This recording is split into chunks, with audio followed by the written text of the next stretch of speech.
Ladies and gentlemen, hello and welcome back to the Be Unbound podcast. This is episode 71. I am your host, David Rethemeyer, and I am joined as always by my co-host, Abraham Chen. Abe, tell us a little bit about the conversation we're going to be having today. David, today we are speaking with, I was jokingly before we hit record saying some of our ancestors. As many of you know, before Unbound was Unbound, we were called College Plus once upon a time. Today we're talking with two College Plus or Unbound alumni, Daniel and David Craig. The Craig brothers, right now they founded and run a national accounting business, ProfitCoach. They are respectively the CEO and CFO of their own organization. They've been very successful in building their business in the past decade. And again, they are here to share their experience with business, with how they've grown and what gone through the business world in the past several years. They've also gone on to hire several Unbound alumni. So we'll be talking a little bit about the process of hiring, what they look for, what are good qualities that young people should have, especially those of us who are in Unbound. So if you're ever interested in what life is like after Unbound, after college, do check out this episode. This is for you, where we have two of our very own alumni who have gone on to become very successful in the business world, and just here sharing some of their wisdom. Absolutely. Lots of wisdom going to be shared in this episode. So without further ado, please enjoy the conversation. All right, Daniel, David, welcome to the Be Unbound podcast. So glad that you're on here. Yeah, let's jump right in. So for those of you listening who do not know, you guys are running, the founders and running ProfitCoach. Tell us a little bit about what ProfitCoach is, the story behind how you guys got to where you are now, and what you guys do. Yes. So the story started about 10 years ago, over 10 years ago. And I got an opportunity to work with College Plus. This was way back when Unbound was in the College Plus days. And so I went and started working in their accounting department. And this is back in the days when there was an office in San Antonio and an office in Washington. So I was actually located in Washington. So I got the opportunity to work in the accounting department there and manage the accounting department, and which was just another testament to the opportunities that College Plus provided, because I went from construction into accounting. And so once I got into that role, I also had the opportunity to complete my degree there. So it was with the organization for about 4 years. And then there was kind of a change in location. They kind of merged the offices. And so I didn't move with them permanently to Texas, where they merged, but had the opportunity to stay in Washington. And it was at that time that I've always wanted to be in business for myself and with my brother. And so it seemed like a good time to do that. And interesting thing is that College Plus was actually one of my very first clients. I had set up their whole payroll system, and so they came to me and said, "Hey, could you keep running with this?" So we started with that business at that time, an outsourced accounting business, and College Plus was one of our first clients. And it was at that time that Danny and I joined forces. And it just, we're in the accounting field together. And so that was kind of the first stage of our business, kind of where we were just, when you're starting a business, you're taking any client you can, right? And then eventually a couple of years into that, we decided we wanted to specialize into a certain industry. And that's when we moved into ProfitCoach. And I'll let Danny explain what happened there. Maybe just one other thing that might be interesting is we actually had a few other ideas in terms of businesses before we landed on accounting. So, for those of you who are interested in starting a business, it definitely can be a little bit of a trial and error effort to find the right niche. We've tried things like, for a period of time, we had created this brand called Scrubbles, which was going to be dog wash stations bolted on the sides of gas stations. And we went down that path and we got a no from one of our gas station potential owners and moved on to other things like mailing invoice services. So, different things that we had tried, but ultimately kind of landed with, well, you know how to do accounting. I know how to do sales. So let's try this. So, as Dave said, in a couple of years into the process, we read a book by Mike McCallowitz. It's on my shelf here somewhere, called The Pumpkin Plan. And basically the idea is, hey, if you want to be really great, you got to find a niche for your business. And at that point, we were just kind of servicing accounting services for any company. The other piece of this was, and I think this kind of relates to what has really worked for us and what's been a source of success, is we wanted to provide a high value service by not just doing something that was transactional, but doing something that was really transformative for our clients. And we felt that in accounting, there was this opportunity to go beyond the numbers and help business owners understand those numbers in a way that would ultimately improve their bottom line and improve their lives. So we had that consulting angle from the outset, but we realized, hey, if we're really going to help facilitate bottom line impacts for our clients, we got to find one industry where we can be the expert. And through a series of trial and error and ultimately God leading and providing and directing, we landed on property management. And we connected with a friend that we had known for about 10 years. And he had been working in the property management industry.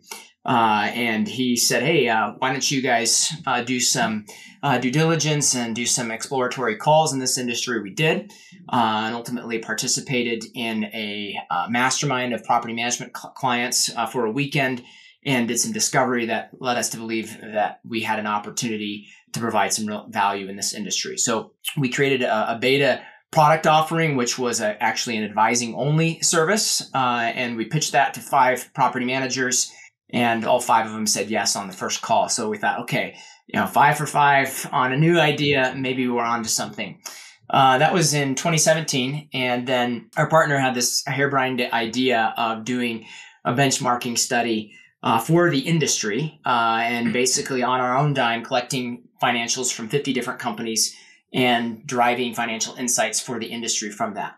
And that's one of those great ideas that you have no idea if it's going to work, or secondly, what is going to be required to accomplish it. And I was like, hey, that sounds like a great idea. And Dave's like, okay, and ultimately, we engaged in something that was way more work than we thought. Yeah. A lot of that fell to him. Which is just an example of the value and the beauty of having people in the organization that offset each other, offset strengths. And, Danny and I have another partner, Jordan, who they're the guys that, jump out of the airplane, right? Push everybody out. And then they're like, hey, Dave, let's make that parachute, right? Let's start sewing. And so you need that combination. You got to jump out, and you also have to have a parachute, else it's a really rough ending. So anyways, we kind of got into that project more than we knew. Yeah. So bigger than it was. Ultimately, we were able to complete the project. The deadline was a conference, an event, industry event that my partner was hosting.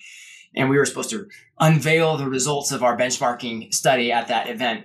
And ultimately, we were putting the analysis together at the event venue up till 3 a.m., finalizing our slides, and got up the next morning and delivered the goods. And it turned out to be quite a pivot point for the industry in terms of them getting insight that they had never had before.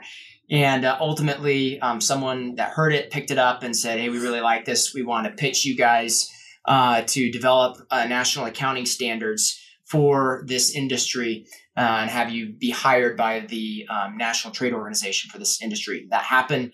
And over the course of the next couple of years, again, just God giving some amazing opportunities, we were able to elevate ourselves as the industry financial authority. And I think in beginning of 2019, we had about 6 people on the team. And today, I think we're at about 22. So that's the high level story.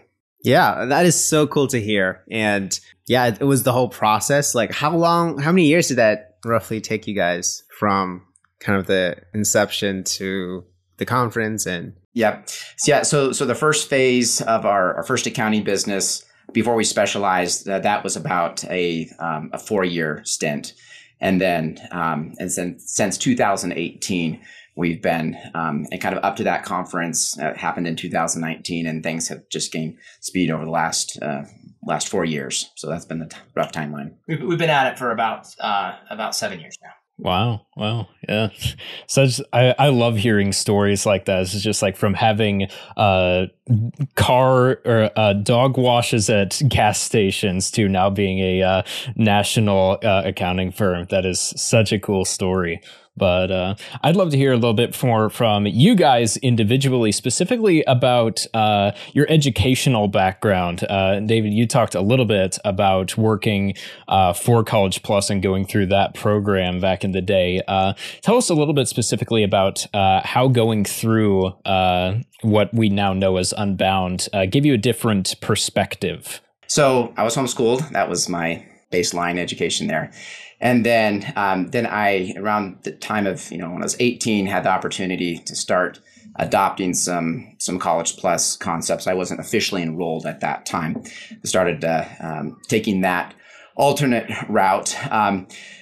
College Plus Unbound has always had a track record for producing some really really fast tracked people through the degree. Sometimes.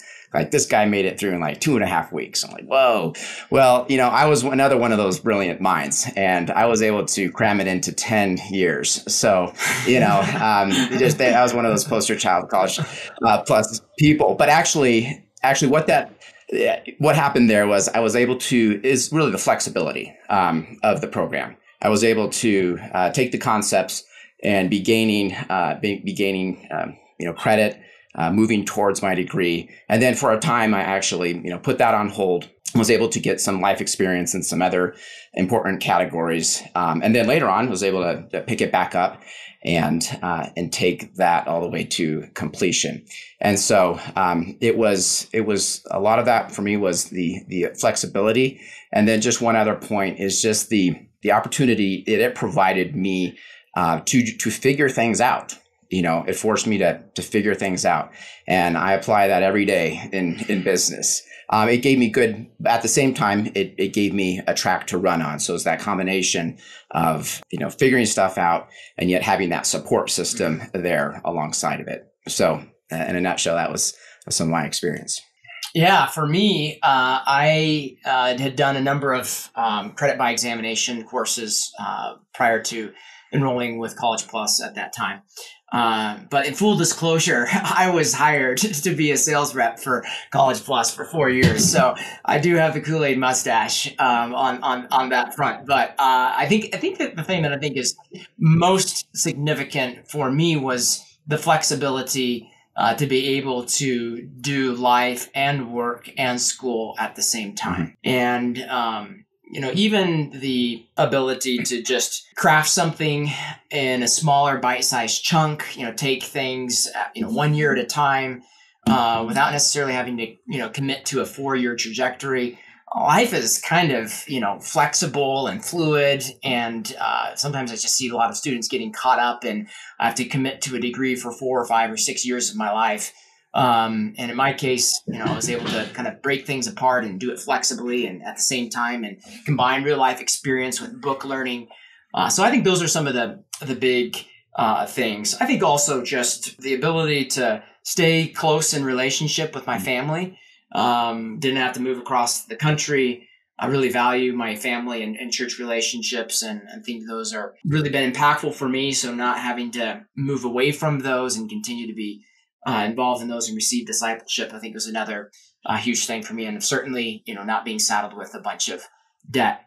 In terms of preparation for today, I got a music degree, and right now I do sales and financial consulting. So you put all that together. I'm not exactly sure that I would say the degree landed me where I am today. But what I would say is that the way I got the degree allowed me the flexibility to really have kind of an agile, iterative approach to my career. And I think that's what a lot of students need.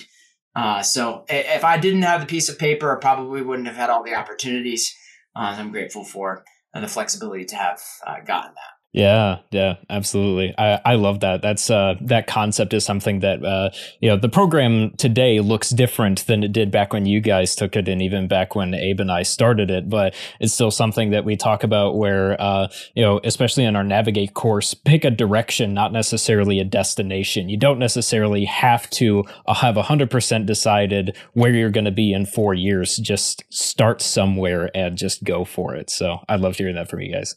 100% agree with that. I think even just the degree to which our particular career paths have taken twists and turns. I mean, we've done a lot of different things. And I think one of the things that we're learning, and Dave's even just been talking to me about this recently, is just to realize that life is a process of becoming. And you got to, I think, have the ability to roll with the punches and take twists and turns. And I'm just grateful for a college program that allowed me to do that. I love that point. If we could touch on that for a little bit. As you mentioned, you started with a music degree and you did a whole bunch of different things.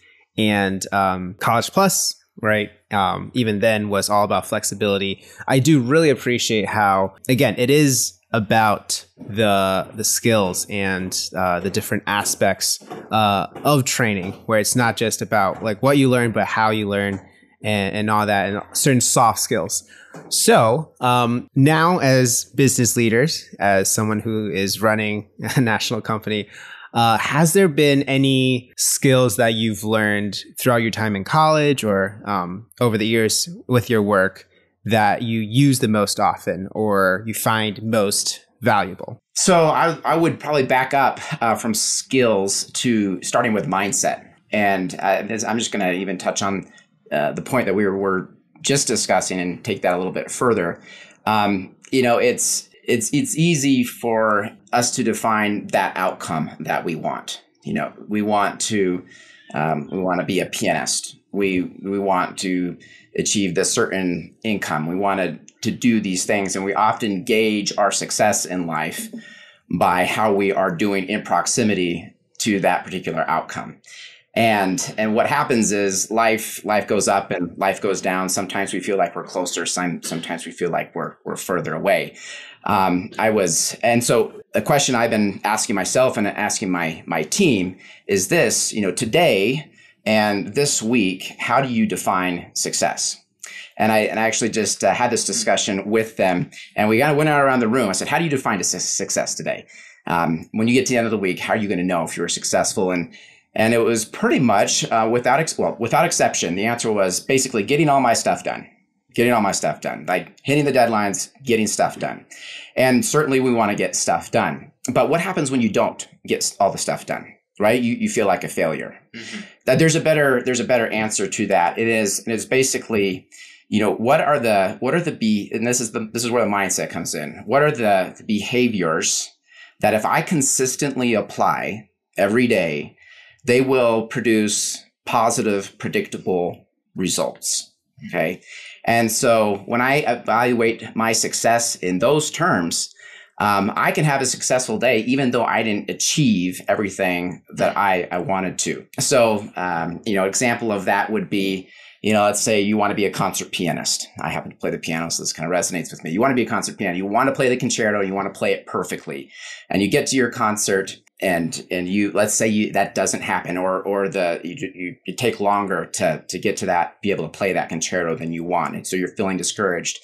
But looking at the behaviors that lead to that end result, that daily practice time, those scales, these things that aren't very flashy at the outset, yet the consistent application of them is what will produce, the long-term results, and it will produce the goals that it will cause you to achieve those goals that you set out for. So that's, I think, a really key mindset that then applies, that works itself into various types of skills.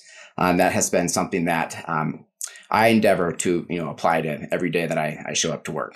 Yeah, well, I mean, just building off of that, what are the basic behaviors that lead to the outcome? Kind of begs the question, what is the outcome? And I just got to, share that's been a journey for me, understanding the outcome. I would say at a fundamental level, I'm a Christian, and my purpose in life is to bring glory to God. And yet, what that means on a day-to-day basis has been something that's changed for me. And I'll kind of share that progression with you specifically as it relates to business. When I started out in business, my goal was, I've always had some involvement in nonprofit work, still do today. And my goal was, hey, I'm going to build this business. It's going to create this awesome, passive residual income, and some passive, and some flexibility of my time so that I can use that time and money to go do great things for the kingdom of God. And I still believe in that. There's nothing wrong with that.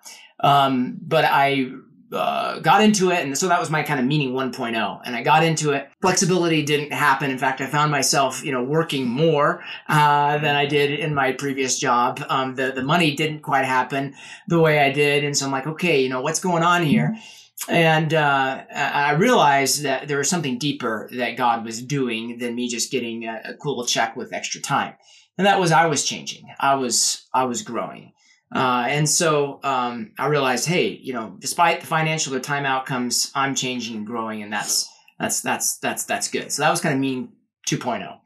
And then as I continued to work in the business and we scaled the company, we realized that we had an opportunity that I didn't expect to see other people grow and change. And that became something that is today, become a real passion for us, to help people become and achieve more than they thought possible, and all that God has purposed for them in the context of our business, whether that's our clients or our employees. So I think just practically, that has become a more clear sense of meaning and purpose as to what this business is all about. So stepping back, what are the behaviors that lead to that purpose?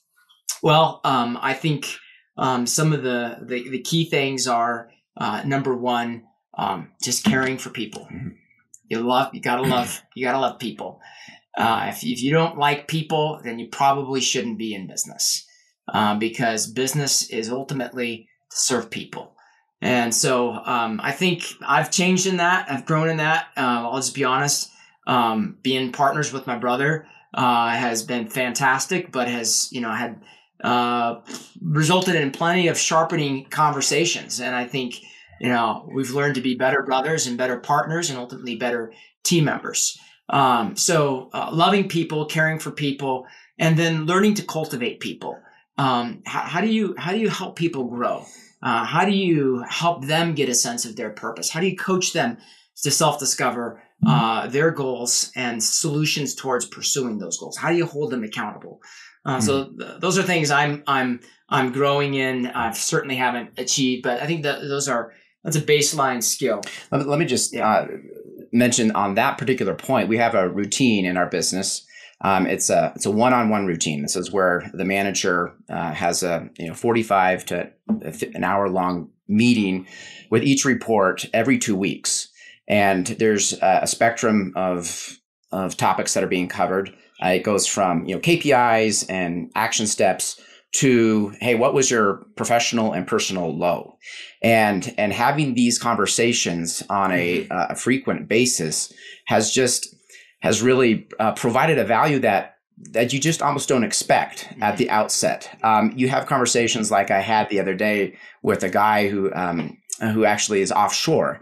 And he was telling me in the context of our conversation that he hasn't grown up getting very much appreciation in his life. And he had just, from his own dad, he had just gotten, a few days before, like the first comment of appreciation from his own dad. And having those conversations with people, it doesn't just come up, naturally in business, right? But that was a doorway for me to talk about things and, talk about a God who demonstrates his love and consideration and joy in his people. And so that would just be an example of the types of things, how we love people. It's those types of routines in the business, and they can be hard to incorporate, but they're very valuable when you're able to be consistent in them. I was just kind of building off those baseline skills, caring for people. I would say, secondly, business, unless I'm forgetting something, has been without a doubt the hardest and most humbling thing that I've ever done. It's like, as my partner, who's not on this recording, frequently says, entrepreneurship is one of the worst ways to make money. If you can make a living working a job, do it. So it's just been incredibly humbling. And so the second point that I want to make is just faith in God, learning how to cry out to God for wisdom and seek Him. That's been that's a daily habit now as a result of this business. I think you would echo that. Yeah. And then the third thing, go ahead. And just to do it in the moment. Hey, wow, this question came up. There's sometimes like I'll get a question from an employee and I'm like, I have no idea. For my first thought is, okay, come up with something smart to say. And then I'm like, don't have anything smart to say. And then my second thought is, God, please help me, and he answers those prayers. Yeah. He brings like, this thought came to mind. You communicate that, and wow, thank you. I really appreciate that. Yeah. Yeah. So those kinds of experiences, we had to define, our overall management principles a year and a half ago as we were expanding our management team. And we have our core values, but we've defined what we call our meta management philosophy, which is 5 things. Number 1, we thank God for everything. A mentor has told me that your gratitude in the good things and especially in the bad things that happen to you is one of the most defining ways that you reflect your faith. Secondly, we seek God for wisdom. We thank God for everything. We seek God for wisdom. We thirdly trust Him for the outcome, and then finally we give Him the glory. So those are daily habits, practices, skills. Then the last thing is, I think, something that Dave's better at than I am, and that is just self-management. Why don't you take that one? No, you keep talking. Well, I want to hear you talk about it. Self-management. And specifically, I'm talking about the way you used your time. You could call it time management, but I think it feels deeper than just like, what do you spend your time on? It's your whole approach around productivity in terms of vision, understanding what the priorities are. What do I have to do today in relationship to everything else that has to get done? How do I prioritize the things that I have to get done, and ultimately, communicate and focus around those things. Yeah. And I think this ties back to those behaviors that will produce the long-term results, right? And if we take that, and by the way, I'm actually pretty poor at this historically, and so this has become more of a focus over time. That we got to plan, and then we've got to communicate, got to coordinate, and then we've got to focus. And we can't go through life thinking that we're indispensable to the universe for 2 to 3 hours every day. It is possible to make that prep work and then to go deep and get stuff done, and that applies to any area of life. And so building those behaviors into ourselves, into our team, and those skills, and that will produce the results. Things like that will produce the results in the long run. I love that. And if I could just make an observation on that, I know we started the questions kind of talking about skills, and there is the implication that, skills are things that you kind of acquire and learn. And, I don't know, like in a traditional education sense, you take a test and you get, you're qualified for a skill. But I really appreciate how you both touched on how it is a mindset. It is certain behaviors. And in a way, it's not just something that you get, but at the bottom, for all of us as believers in Jesus, we know that that's something that comes from Christ, first and foremost, and glorifying Him, and an attitude of that where we can take that and take that to love other people. And that's the foundation for all that we do. Really appreciate that. Yeah. So when you guys have been talking about a lot of this, I've really appreciated that you've made it clear that you guys are still in the process of learning a lot of these things that you're talking about. And so something I'd like to hear from you guys is that who are some leaders or people who are influential in your life, perhaps that you know personally or have read books from that have demonstrated a lot of the things that you guys have been talking about? Yeah, well, I wish I was the guy that has read even a third of the books on my bookshelf. But I've read a few books, and those have been helpful. But by far, the most transformative thing for me from a business perspective has been my mentoring relationships, and one in particular. It was actually the mentor that coached me in sales when I first started working for College Plus back in 2020. And 12 years later, he's still very much integrated into my mentorship experience. I think I've talked to him, 2 times this week already, So I would just say that for me, in terms of development and growth and leadership, mentorship has been tremendous. Books are fantastic, and I've learned from books. But the mentorship in the context of a relationship with someone who cares for me, knows my situation, and is an expert in their field and quite a variety of fields has been absolutely transformative. Someone that comes along and says, I see what you don't see. And books kind of have a hard time of, seeing your particular reality. They can, guess at it, but people who know you can. And so I would say that's been tremendous. Mentorship is something I'm a huge fan of, and something that I would encourage everybody listening to pursue as it relates to business. So, what does that look like? Honestly, it was pretty informal overall, but something that I pursued, and something that I created value, not monetarily for my mentor, but by trying the things that they recommended. They worked, and I came back with a report on that, and that was valuable to the mentor to know that their advice was being listened to, and that there was a result, something occurred as a result of the advice that they gave.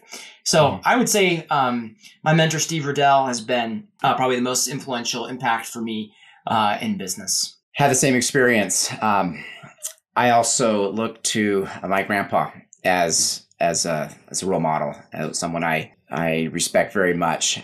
He's no longer with us, but my grandpa was a Harvard MBA graduate, and he had a lot of potential. And he could have actually, he could have made a lot of money and a lot of different opportunities. But he actually gave me an example of someone who really understands priorities. And he chose not to go that route. He worked his entire year for the newspaper, his entire career for the newspaper. And during that time, he raised a family. He raised 10 kids, and he poured his life into those kids. He bought a farm. He taught them to work. He taught them to sing. Whenever they would be getting in fights in the car, stuff like that, he would break out in a hymn. And so my mom and my aunts and uncles know so many hymns. Like they are like they know so many songs.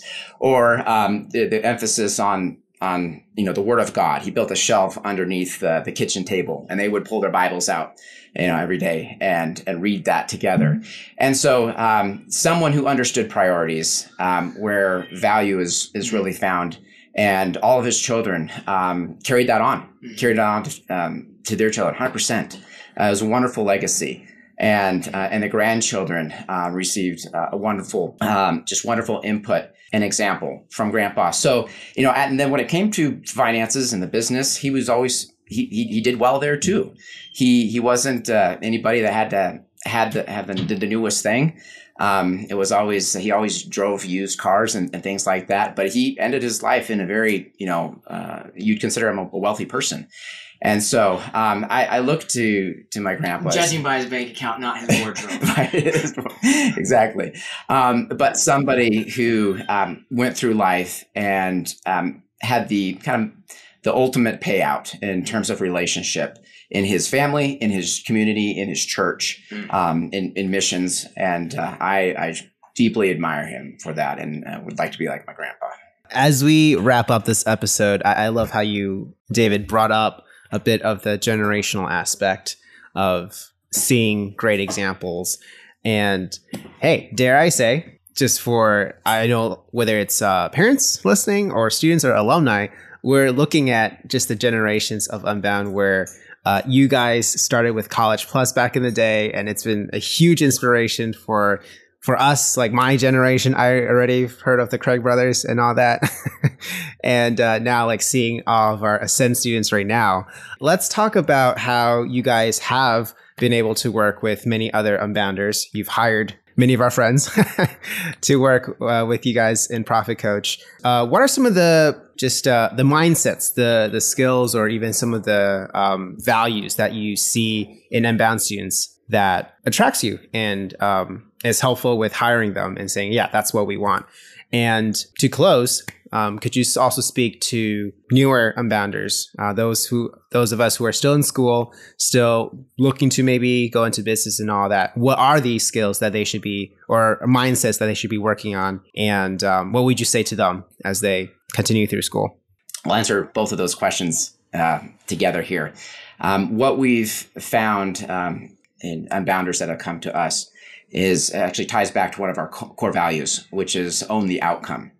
And it's people who, may not have all the skills, may not have all the knowledge, but they have a grasp on what the outcome needs to be.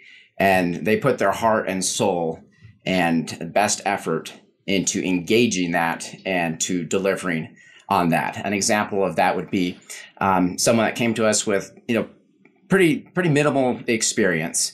And over the last 4 years, she's moved into a position where she's an integral part of the accounting operation for a $60 million company. And they rely on her deeply. They make jokes about hiring her away from me and things like that, which isn't really funny. But she's a super valuable person to have on the team. And it's because, and again, it's not because she had all the skills there to start out with, but she engaged the outcome and she did whatever it took to help that become a reality. So owning the outcome is a beautiful quality, and one that it's always really a lot of fun to interact with, and has been reflected in people that have come to us from Unbound. And then I think just the other thing that I would mention, and there's a long list, but I'm going to just boil it down to these two, is humility.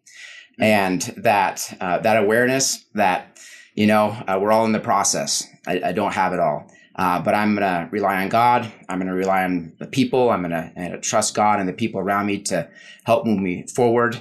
And the ability to move through the ebbs and the flows, the difficult spots, the happy times, and yet keep that focus on that I'm actually not all sufficient to myself.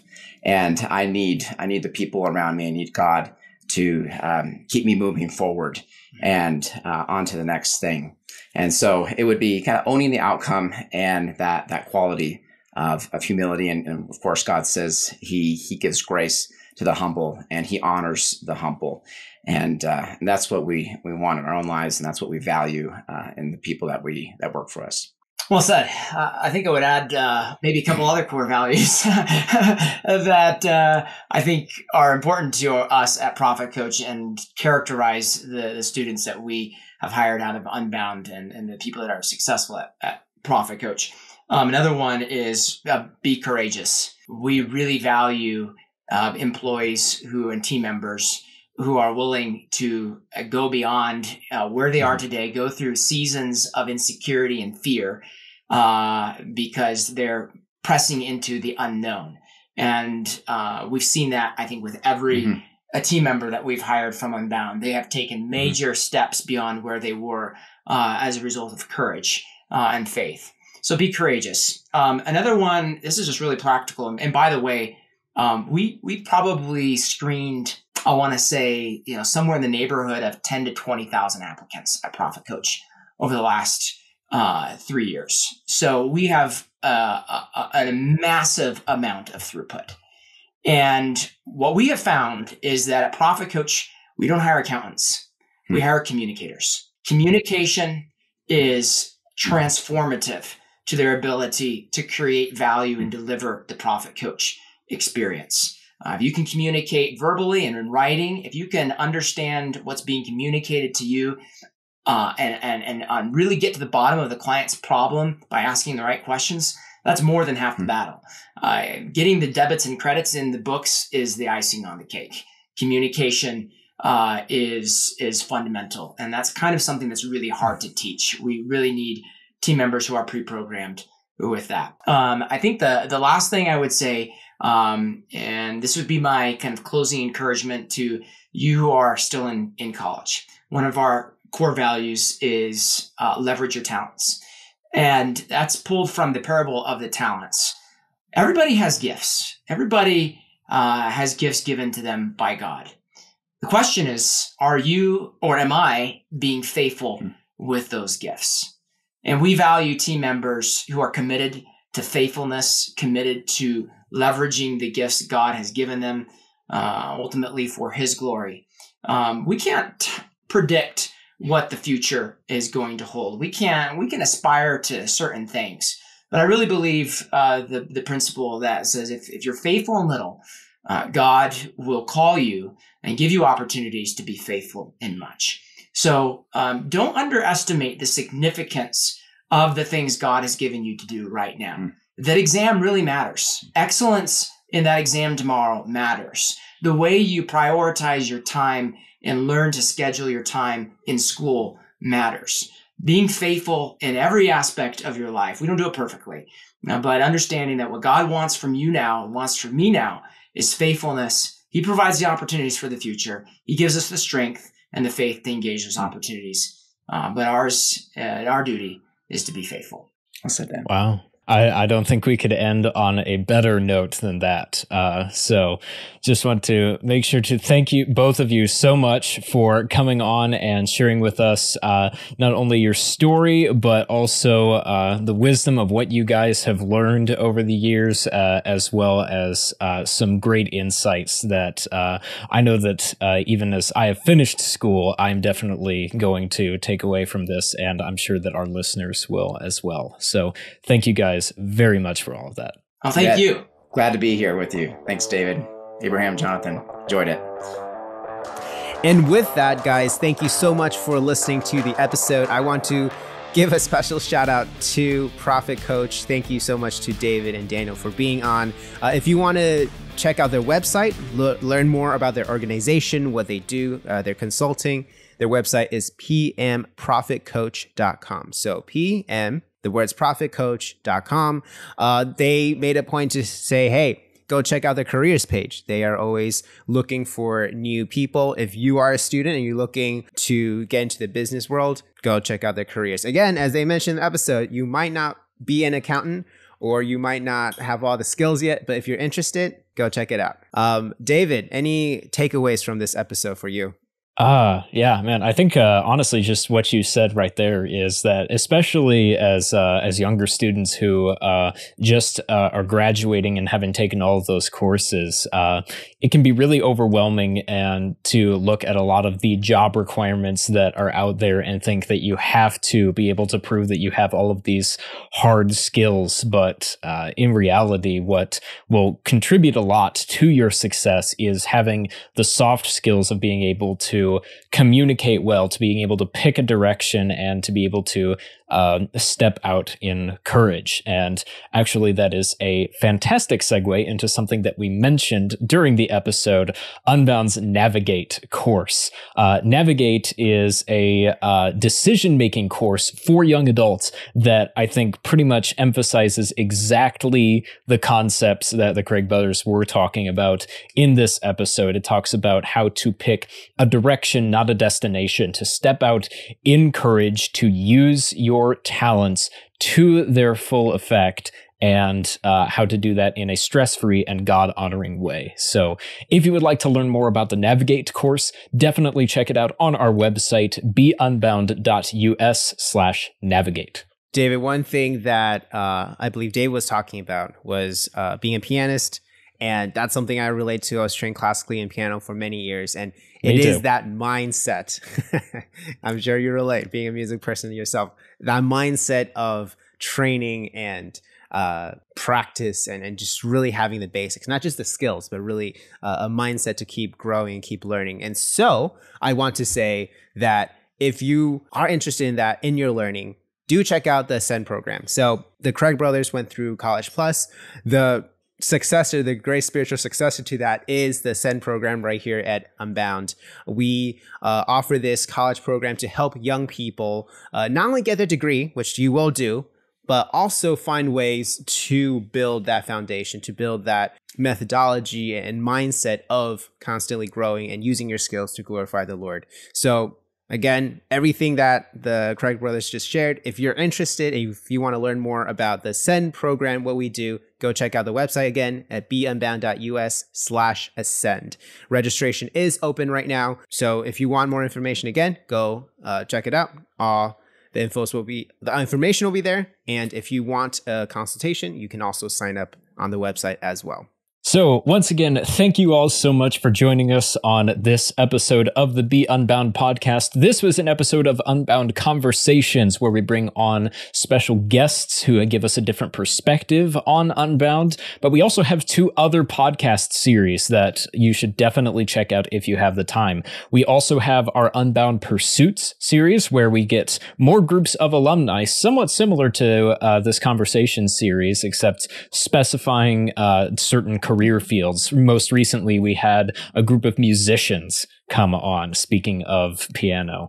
And the other one that we have coming up next week is our Unbound Talks series, which is where we really get to dive deep into Unbound's educational philosophy. So would very highly recommend you guys check that out, especially with the new episode coming out next week. Thank you very much for listening. And as always, be unbound.